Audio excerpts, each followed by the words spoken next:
joining us this afternoon.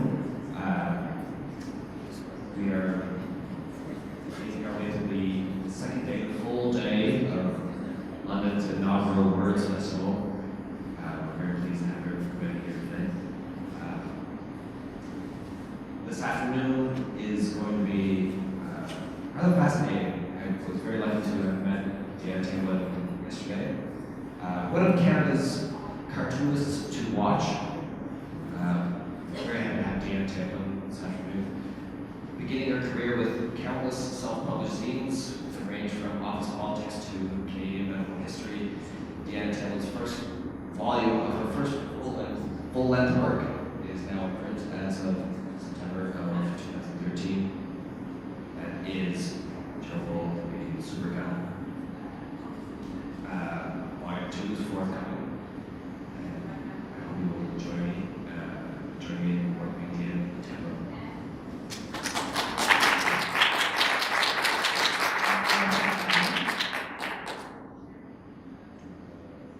Sure, so I've prepared a bit of a presentation before we go into the Q&A, to talk a bit about the research of my latest project and my process. I find as a cartoonist, the process part is a part that people find quite mysterious and kind of a magical part, and I thought I would just kind of break down exactly how I do what I do. So a bit of backstory. First of all, this is called The Paris Guns. It's the first chapter of my Gerald Bull book.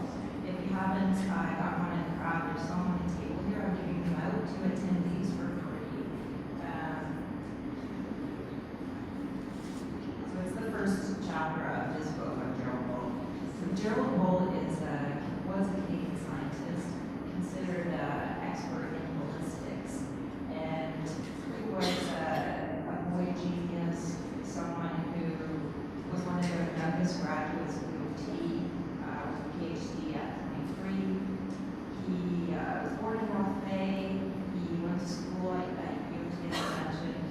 He worked for the Canadian government starting in his mid-20s in Quebec. Then he worked for the Pentagon. He went on the international scene, worked for China, for Iraq, for Israel. And his story is one of intrigue and mystery, and it's right out of a John Le Carré novel. So, and it's one that, as Canadians, we don't know, and it's a fascinating story. So the backstory of how do I know about Gerald Bull, why do I want to write a book about him, is because of this woman right here, who was my grandaunt. So this is a picture from her from World War II. She enlisted in the Canadian forces. There was only 2 girls in the family, and she felt she needed to do her duty, and as being the elder sister, she was the one who enlisted. She was dealt in codes, code breakers, code encryptors. So she would be given messages and would have to put code on top of them, and the message would go somewhere else. She never knew what the messages meant or where they were going to, but that's what she did in the war. And after that, she was Gerald Bull's personal secretary in Valcartier. So I was very close to my grandaunt, and I grew up hearing stories about Gerald Bull and what he did, and he was a great boss and a loving person, and she knew his family, and it was one of the best times of her life. What we know about him, there's been documentaries, BBC documentaries, Fifth Estate. There's actually an HBO movie about him with Frank Langella, is that he was a Faustian character who kind of sold his soul by using his ballistics knowledge to help international arms dealers and further war efforts. So he's not very well looked upon by Canadian history, and it was the contrast of what I heard from my grandaunt and how he's portrayed that I thought there wasn't enough attention to, And I wanted to tell what I thought was a story that was more sympathetic and more well-rounded. So that's how it started. So this project involved a lot of research, and I did get a Canada Council grant for it. I did your traditional, read the books about him, requested information from the CBC, has a number of archives of interviews with him through the years, and they will burn a DVD for you and send it to you if you know what you're looking for. And they have information in French and English. He spoke French and English. I went to the National Archives in Ottawa to look up information on him. I spent a weekend there. It actually wasn't very fruitful because most of the information in the archives is still redacted. So you will take information and most of it is all blacked out. So those files are still sealed, which is interesting. Because of I had this bit of a personal connection, I was able to contact his family, his wife is still around. He had a number of kids, they're all in Quebec. And I said, can I come and visit you and talk to you about him? And they were very generous. And I went to Quebec for a weekend and I stayed with them. What you're looking at here is part of the estate. He had quite a large estate in Highwater, Quebec, where at a certain time hundreds of scientists worked for him, and it was a real kind of hub of activity in Canada and science. If you think about it, kind of like the Avro Arrow, it's that kind of quality of research that was being done. So this is what used to be the guard's house going into the estate. So he had guards there. Now they've turned it into a spot where they rent it out because it's a place where it's very beautiful landscape. You can go cross-country skiing there in the winter. So that's where I stayed. Here we go in the main part of the house. This is his wife, Mimi, right here, and his younger son, Robert, who is kind of the family contact. So if people want to talk to them about Gerald Bull, he's the one who generally does do that. This is a picture of Gerald Bull and his wife, Mimi, in the house. His presence is really alive and really felt. There's pictures of him all around. They talk about him quite openly. Oh, I should mention, he was assassinated in 1990, which is a case that is still unsolved. But his family feel very strongly about him, talk about him. He's very much alive in their day-to-day life. So this is the outside of the summer home. So the family goes there every summer, and they go there to spend time together, and that's where he lived most of the time. So this is on the Highwater estate. They were building missiles, they were testing, they had garages, they had a gas station, it was a huge area. And all of these buildings are now falling into disrepair. I mean, it's not something that they can keep up, obviously, right? So the main house is maintained by the family, but everything around it is falling apart. And because of his reputation, the people in the area of Quebec are actually quite angry at him. He ended up going bankrupt, and all the people lost their jobs in Highwater at the Space Research Corporation. And they felt that he was responsible, but he had actually trained people, given them access to kind of top equipment, paid them really well, tried really hard to keep them employed, but wasn't able to. So now these buildings, there's quite a few of them are vandalized, and people even go out and use the buildings as a shooting range. This is Robert Bull, and here's a garage where you see some of the evidence of what Bull was working on. And here we segue into, so here you can see the building. So I took a lot of photo references and the missiles here for the graphic novel. And this is interesting. So after my grandaunt worked for Gerald Bull as his personal secretary, he had one other secretary after that, who is this woman right here, who still works for the family to this day and still keeps the offices, helps maintain the estate. So you can see kind of the loyalty that people have towards him. They have a small library on site of his archives of blueprints, missile designs, kind of models.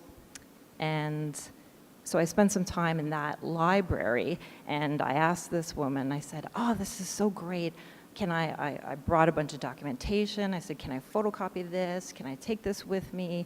Can I do this? And she said, no. And I said, well, what do you mean, like, what can I do here? And she said, you have to understand that you're not the first person who's come here, that people come here over the years and they say they're going to do a play and they say they're going to do this and they're going to work on a film, and then they've taken information and they don't give it back. So what we have here is what we have here, and it's not leaving the building. So I said, okay. So what can I do? She said, you can sit there at that table and you can make notes for the next 2 hours. I said, okay.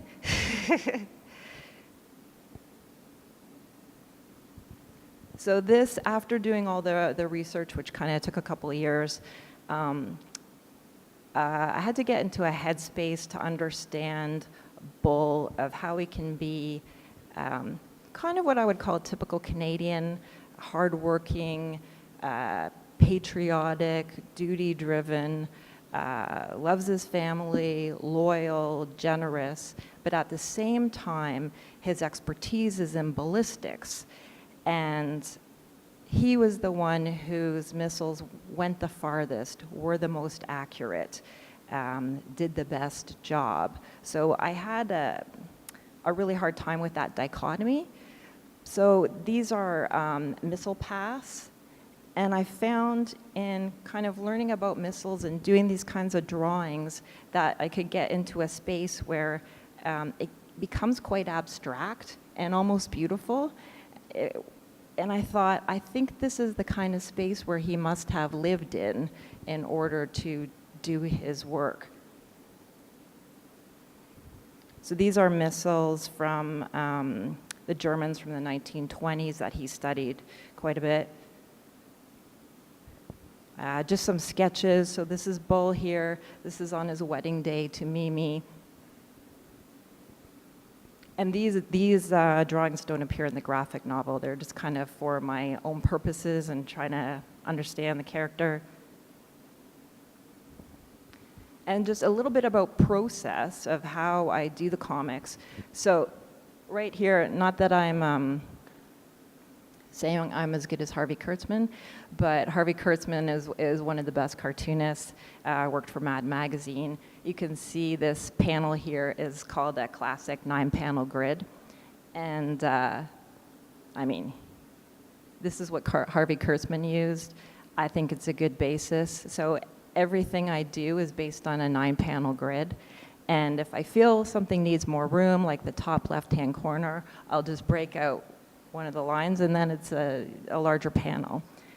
I want the story to be the main feature and not the drawings, so I don't feel like I have to be really showy with people kind of going out of the boundaries, or people having a full splash page.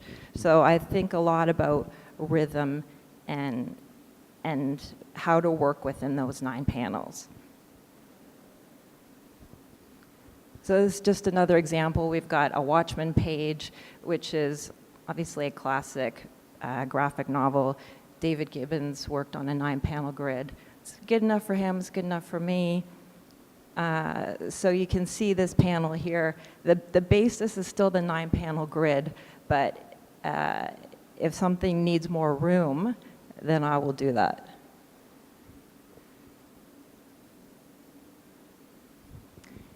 For this graphic novel, I wrote it all out in script format. So each panel takes me about 2 hours to draw. So if you multiply that by 9 panels, it's very labor intensive. So I don't want to waste any work by drawing pages and then having to throw them out, which is a heartbreaking process. So I write it out in script form. I actually work with my agent and editor. It took a couple years to get the structure of the book down. I started it out from birth to death, and she said, if you do this, Deanna, it's going to take you 10 years to draw, and nobody cares about the first 25 years of his life, even though you do. And so structured it within Word, and then I actually break it down in panels like this. So since I'm drawing it, I don't need a lot of direction to myself, but I'll just say, you know, medium shot, who's talking, is this dialogue? And I go right from here to pencils. And I do a lot of photo reference, so I want to get all the details right. So in the uniforms, those are all very well researched to make sure, okay, is he a general, is he a major, what kind of hat would he wear, what would it look like? So there's a lot of work and thought that goes into kind of one panel. And if I do use a full page, so there's a few pages in the book where it's a full page. It's going to be to depict a big gun. So this is a big gun from the Germans in the 1920s. It's one of the only full panel pieces. And when I get to part 2, which has the Supergun, it's funny, I have a friend who 5 years ago, he says, Deanna, when you do the Supergun, that's going to be your 2-page spread. And that will be my 2-page spread. So I will break out of the 9-panel grid sometimes when I need to. And that's it. Now we're over to questions with Donnie. I think that's fascinating, Deanna. It struck me reading this book and some of your past work. You've also written a short work on Frederick Banting, who we all know. What is it that draws you toward talking about scientists? So yeah, it's a good question. I did a story about Frederick Banting for an American anthology, and at the time you had to do a biography of anybody you wanted to for the anthology. And since it was an American anthology, I wanted to pick a Canadian, and Banting is in our own back door here in London. And it's another story that when I was reading about Banting, I hadn't realized that his dream was to be a painter, and that he painted with some of the group of 7. And I thought, now there's something, we all learn about Banting in high school, and I was kind of angry that I hadn't learned about that. And I thought, well, that is a great story, so that's the story I'm going to tell. And that, again, was a personal connection because my grandfather had was a navigator in World War II in something called Ferry Command. And Banting died on a Ferry Command plane, which is something we don't learn about either in high school. So it was because of my grandpa that I started learning about Ferry Command, then saw the Banting connection at the time that I was asked to do the anthology. So, I don't know, I think I'm interested in telling stories that are part of our history that we haven't been told in the way I think they should have been. Right. At points in the Bull book and in the Banting story, you're documenting entire lives here, but at certain points there's moments where each of them talks about their Canadian identity and how, especially in the case of Bull, could have gone to the States and made a lot more money and had a better career. And in the case of Banting, they say, well, this is a damn fine country we live in here, so here we'll stay. Is that something that you're dealing with your own work, or is that what is it about Canadian identity that you like dealing with?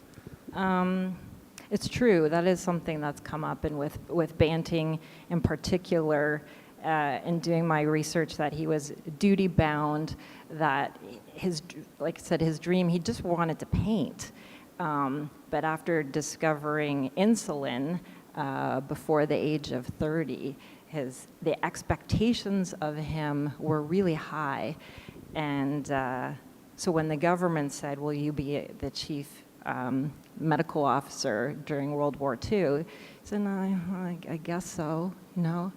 And I think that's a very Canadian trait. We're talking to Vincent Lam last night, and he was talking about how, you know, he's an ER doctor and he has a full clinical practice and he writes award-winning books, and he's got 3 kids and he's married and he's trying to make it all work, but I think he's trying to give back in every way he can, and I thought that is very Canadian. And it's the same with Bull. So if the government asked him to do something, he would do it. So the Canadian government asked him to work on some projects, and he did it. The Pentagon asked him to work on some projects, which he did, which wasn't good for him. And there's something to that, where I think it's a Canadian thing. We'll do things that are asked of us because it's the right thing to do.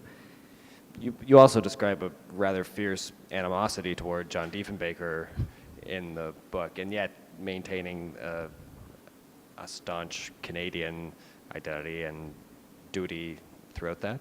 Yeah, so Gerald Bull hated John Diefenbaker because of what John Diefenbaker did to the Avro Arrow. And he thought he was a fool for doing that, which, you know, his history shows it wasn't a good decision. Pierre Trudeau was not a fan of Gerald Bull, did not help him out. Our government hasn't been kind to him, and yet he still felt staunchly Canadian. Bull was made an American citizen. The Pentagon gave him such a high level of knowledge of all of their systems that they realized that was actually illegal, and they can't have a foreign citizen have access to that. So they actually made him American, which has only been done before with Winston Churchill. So then he had American citizenship, Canadian citizenship. The Canadian government took his citizenship, wouldn't let him travel with a Canadian passport. And that was a huge blow to him that he carried with him for all of his life, actually, that he had to travel with an American passport.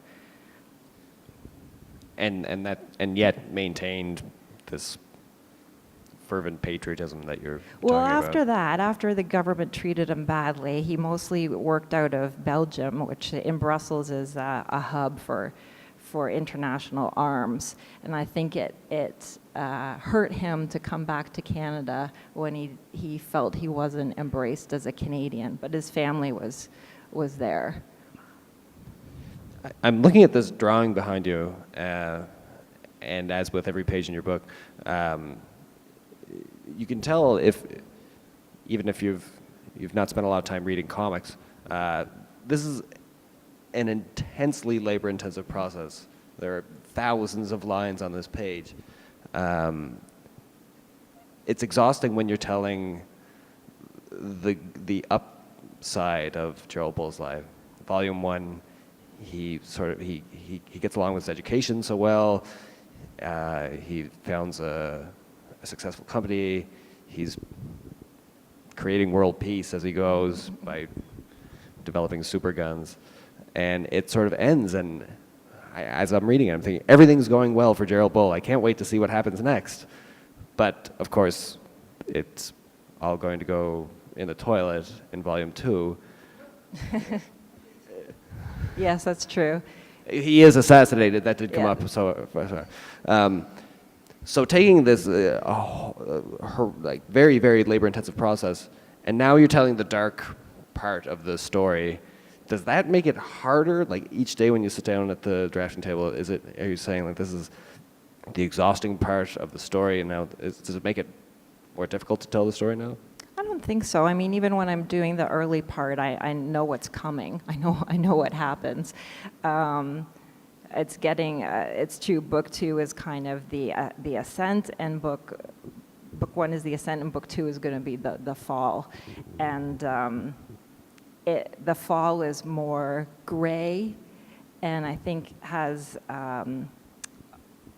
a lot, even though it happened and started happening in the 70s, is there's a lot of it that all those things about international arms and wars and how we deal with those issues are what we're dealing with today.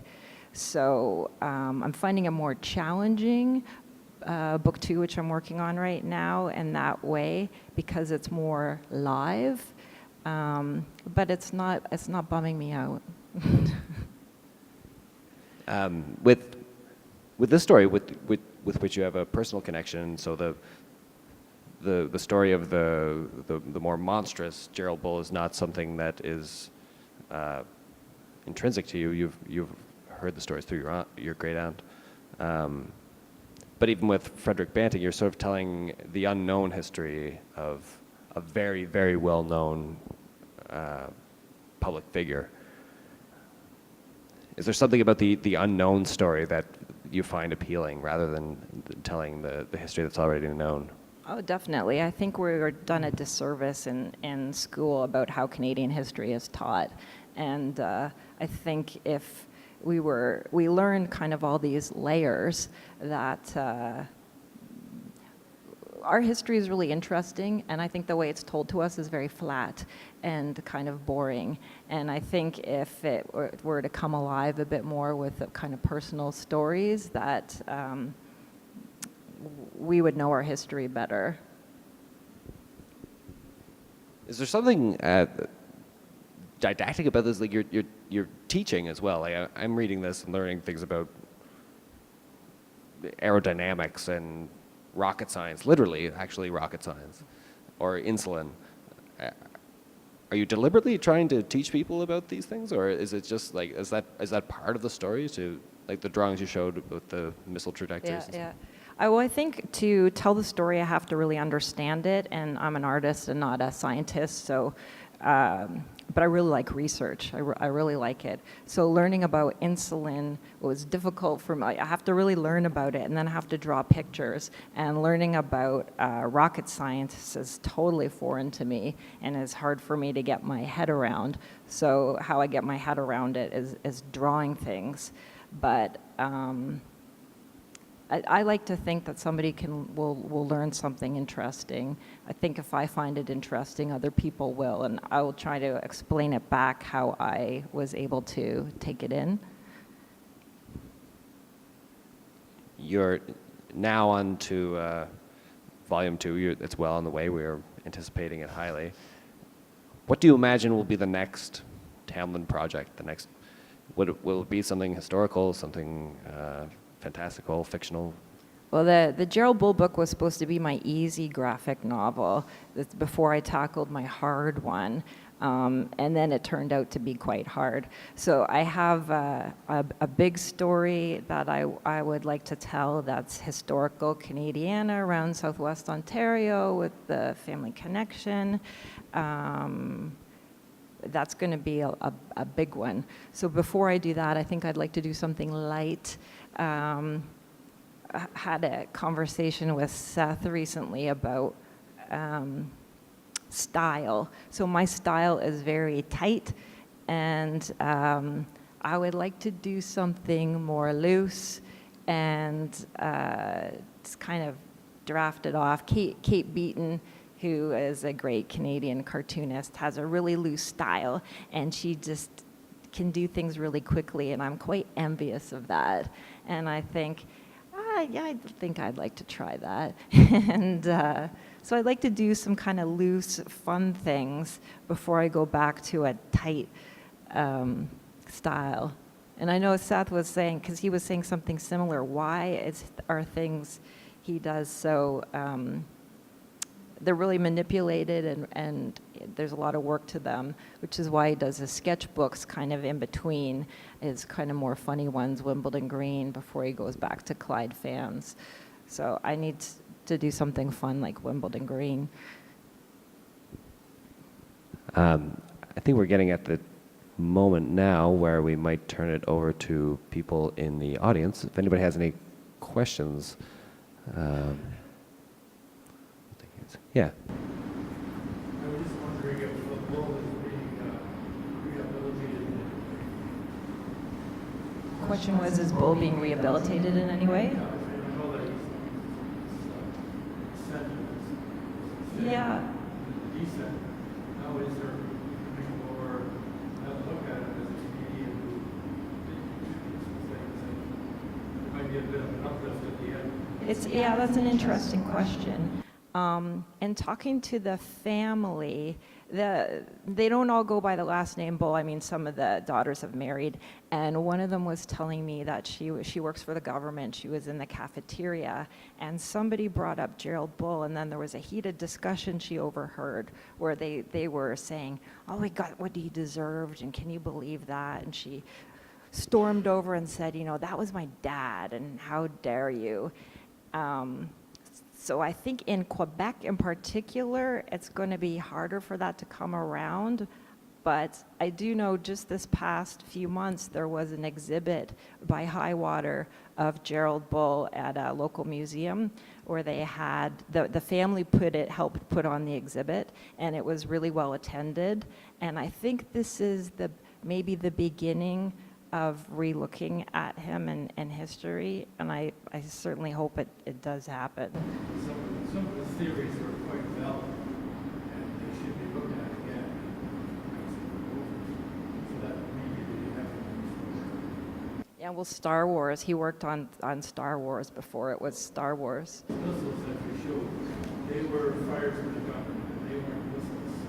So everything he did was from big guns. So when you think of a big gun, when you've got the two guys kind of rolling it like that, so that's what it was from. They were actually fired from the gun. Yeah, they are actually fired from the gun. Everything is gun-fired of his technology. Yeah, I'll go back to that one because it's interesting.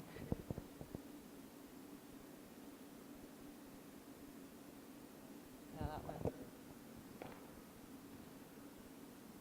Some look like rockets when they build, but they're actually Yep, they're all gun-fired.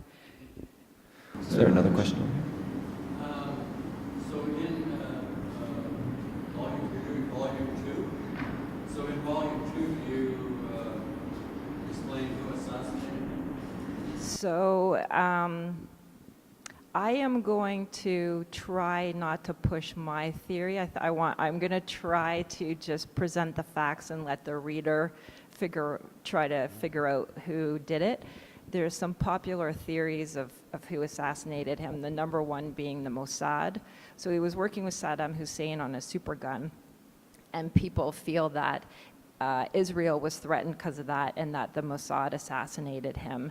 That's generally the accepted theory, but other people think it could be Saddam Hussein. When I talked to the family, they felt it was the FBI, and I think that's probably most likely.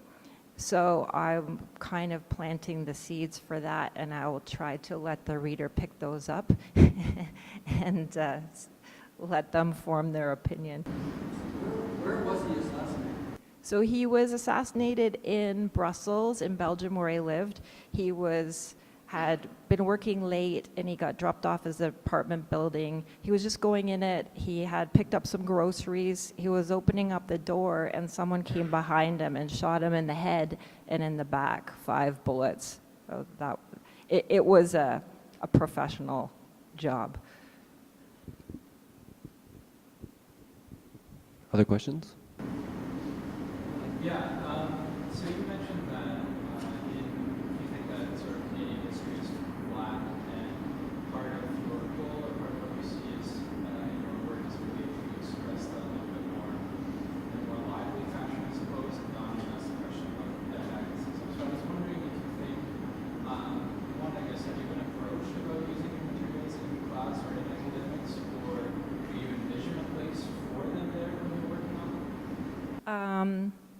So the question was, do I think about my work being used in schools, and do I think about that when I'm doing it? So for my Banting story, the Canadian Diabetes Association approached me to use it as an educational tool. So they have bought like 600 copies from me, and it's regularly sells out at the Banting Museum here in London. So I end up reprinting it quite a bit, just for the Banting Museum pretty much, because they find it's a great tool for kids in particular. So I don't think of it when I'm doing it, but I know librarians love comics and they love graphic novels for that very reason. So when this is done, I hope that it might be used in class. It was on Brescia University, taught it as a course this fall.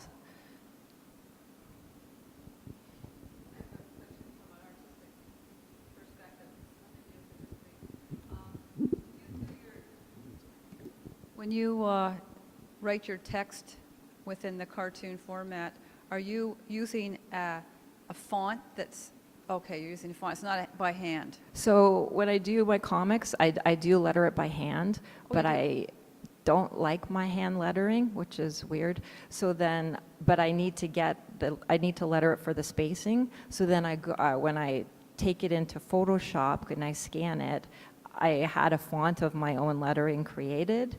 And so I use that. And that I also tend to do rewriting when I'm lettering. So even to the last minute, I'm trying to strip words out. So you're saying that you actually did the original font and you just used that. So it is your handwriting. It's It just is that my you're not- handwriting. It's just a font of my clever. handwriting. Yeah.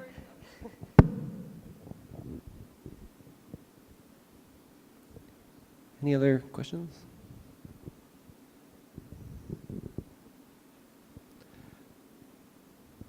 Okay, well, I hope you'll. Sorry, I can't hear that well and react well. So I may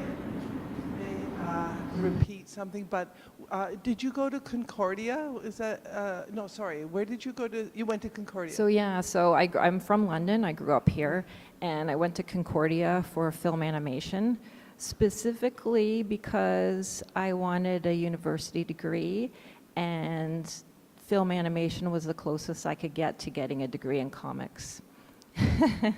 So which... And it was really helpful. I mean, I had storyboarding classes, film theory classes, along with studio art classes. So the combination, I guess my question simply is, what was the most valuable courses for you, putting you in this direction, this combo of writing and drawing? If you talk about my schooling, at Concordia, all my professors were NFB professors, so who did animated work, and they would support themselves also by teaching at Concordia. So I thought it was a really great atmosphere, and they also did illustrative work. While I was there, 2 of my professors were nominated for Academy Awards, and so it was a really great, vibrant department to be in. And there was one storyboarding class by one of the professors that was so useful in how to break down your stories in a visual manner that that was the class that really helped me and informed me in doing my comics.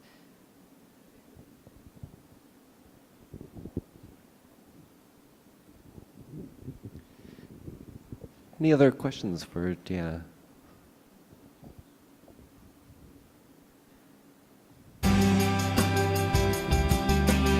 Please join me in thanking Diana.